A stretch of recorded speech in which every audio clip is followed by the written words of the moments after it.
my name's Bobby McGee from Bobby McGee Endurance Sports and BobbyMcGee.com. Today I'm going to talk a little bit about a very important strength training concept, and I call it strength before length. We'll notice that a lot of these elite marathon runners and elite triathletes, what they tend to do is they can go out and run prodigious distances.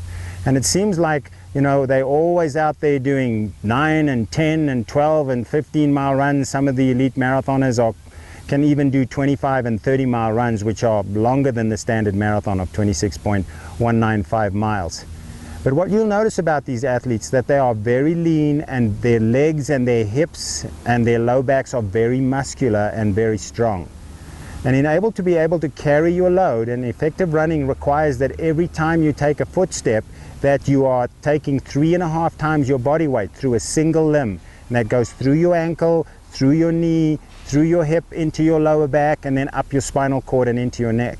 All right? And to be able to support that spinal column, and especially the pelvis and the hips, and then also to be able to support the knees and the ankles, requires that you be quite strong, and strong in a muscle endurance perspective as well as a power perspective, because your foot is on the ground for a very short period of time, about 1/3 of a second, just depending on what your stride rate is. So it's no good that you wait until you hit the ground and then the muscles slowly contract and try and help you return to posture. They have to contract very quickly and very powerfully.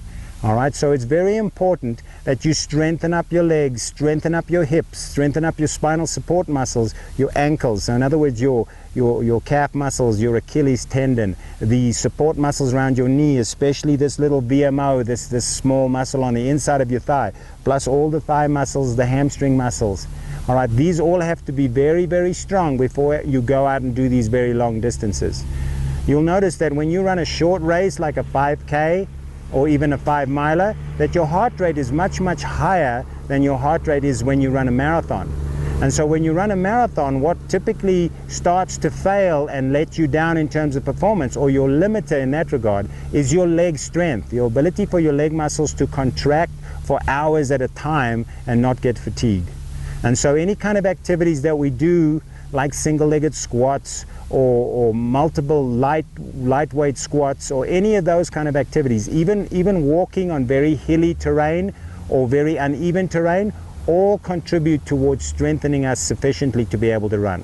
Of course, the most effective strengthener is to run and to progressively increase our mileage. We don't do this progressive of increased mileage for our cardiovascular system any more than we need to do it for our legs. So this gradual progression, and thinking that I need to be strong, and specifically in terms of muscle endurance, to be able to be an effective distance runner.